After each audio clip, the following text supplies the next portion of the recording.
हुई नजर आ रही थी प्रत्याशी तय करने में, लेकिन आखिरकार जो है प्रत्याशी तय किया गया। लेकिन राजकुमार मेव कहीं ना कहीं बढ़त बनाए हुए हैं, उन्होंने चुनाव प्रचार तेज कर दिया है। लेकिन सवाल ये उठा है, आज सारे बड़े नेता वहां पर जो है देवेंद्र साधो के समर्थन में वहां पर नजर आए। वहां अरुण यादव भी नजर आए, जो खासतौर पर यह कहा जा रहा था कि अरुण यादव जो देवेंद्र साधो हैं उनके प्रत्याशी बनाए जाने के बाद नाराज चल रहे हैं। तो कहीं ना कहीं ये बताने की शुरुआत से ही कोशिश की जा रही है कि प्रत्याशी सबने मिलकर तय किया है और अब किसी तरीके कोई विरोधाभास नहीं है।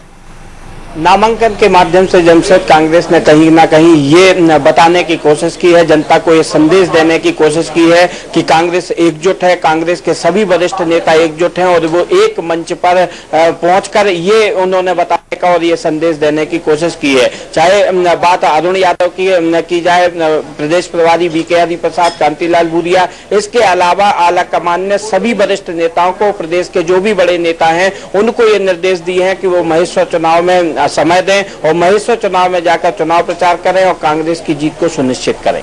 जी मनीष, बिल्कुल यहाँ पर, लेकिन जिस तरीके से कहा जा रहा था कि जो राजकुमार मेव हैं पिछली बार चुनाव हार गए थे, उन 600 वोटों का मार्जिन काफी कम था, 600 वोट से सिर्फ हारे थे। तो कुल मिलाकर बीजेपी ने जो है वो अपने हारे हुए प्रत्याशी पर दांव खेला है और यहाँ पर जो है वो कहीं ना कहीं जो विरोधाभास थे, शुरू में जो विरोध की खबरें आ रही थी, उसके बाद भी देवेंद्र साधो का नाम फाइनल हुआ। तो क्या लगता है आपको, किस तरीके से जो है वो अभी राजकुमार मेव ने बढ़त बनाई हुई है कांग्रेस के ऊपर?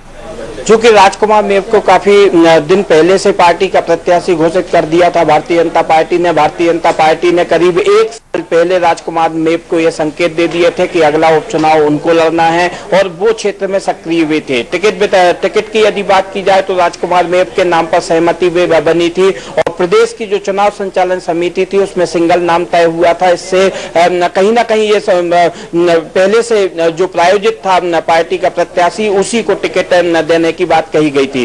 कांग्रेस में यदि कहा जाए तो कांग्रेस में एक विवाद की स्थिति बनी थी। कांग्रेस में देवेंद्र साधु और सुनील खांडे, दो प्रत्याशियों के नाम पर पर्यवेक्षकों ने भी आला कमान को 2 नाम सौंपे थे, लेकिन चूंकि सुनील खांडे के साथ तकनीकी रूप से यह संभव नहीं हो पा रहा था क्योंकि वो सरकारी नौकरी में थे और सरकारी नौकरी में रहते यदि पर्चा दाखिल करते और त्यागपत्र देते और त्यागपत्र यदि मंजूर नहीं होता तो उनका बी फार्म खतरे में पड़ सकता था उनका, और इस कारण भारतीय जनता पार्टी को बाकूबर भी मिल सकता था। इन सब मामलों का ध्यान रखते हुए देवेंद्र साधु को टिकट दी गई।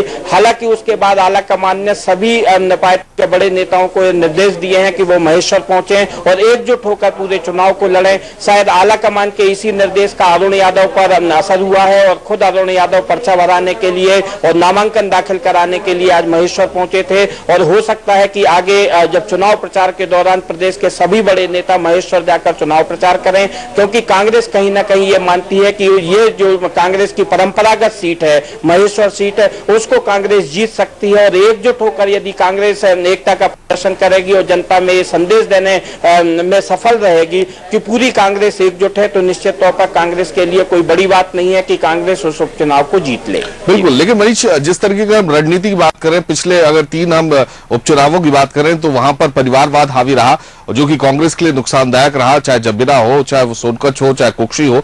और दूसरी तरफ अगर हम यहाँ पर बात करें तो बीजेपी ने अपने उन्हीं हारे हुए प्रत्याशियों को टिकट दिया जो कम मार्जिन से हारे थे, उन पर ही भरोसा जताया था और 3 सीटें निकाल ली थी। प्रतिष्ठा का प्रश्न है भूरिया के लिए, जबीरा हारने के बाद अब महेश्वर कमीशन बचा है।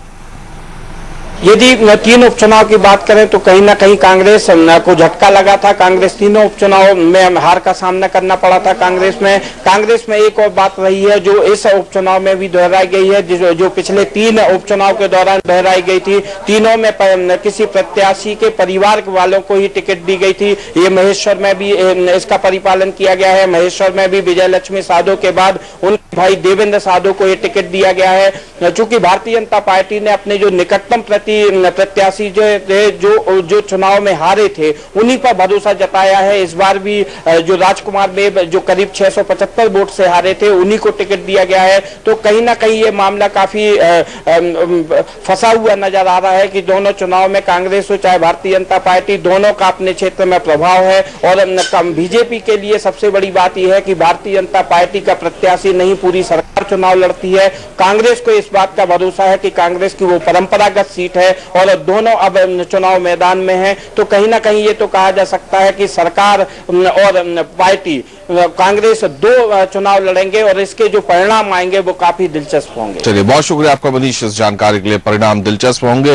हालांकि अब जिस तरीके से बढ़त बनाई, हालांकि थोड़ी सी बढ़त यहां पर इसलिए बन गई क्योंकि बीजेपी ने प्रत्याशी पहले से घोषित कर दिया था और उन्होंने अब चुनाव प्रचार तेज कर दिया। राजकुमार मेव ने वहीं अभी नामांकन दाखिल किया है देवेंद्र साधो ने, तो कहीं ना कहीं दिलचस्प होता हुआ नजारा नजर आ रहा है। एक छोटे से ब्रेक के लिए रुक रहे हैं, कहीं जाइएगा नहीं।